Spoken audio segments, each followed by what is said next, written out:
So hey guys, welcome back to another video, and in this video I'm going to show you how to fix your problem when your headphones plugged in but not detected in Windows 10 and how to fix it. Let's get started.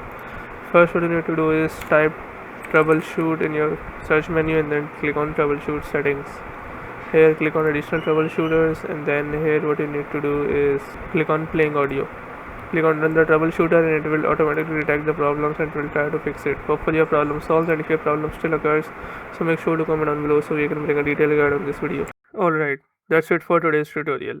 I really hope this video helped you solve your problem or learn something new about your PC. My goal on this channel is to make everything about computers simple and easy, whether it's fixing errors, downloading software or any game, boosting performance of any Windows or any game, or understanding new tool. If this video was helpful in any way, don't forget to hit the like button because it really motivates me to keep bringing you more useful content. And if you're new here, make sure to subscribe and turn on the notification bell so you never miss any future tutorials, tips and PC fixes. Also, if you're facing any issues or have any questions related to computers, Windows, software or anything technical, drop them in the comments. I read all of your comments and I'll try my best to help you out. Thanks a lot for watching. Take care of your system, keep learning, and I'll see you in the next video. Thanks for watching.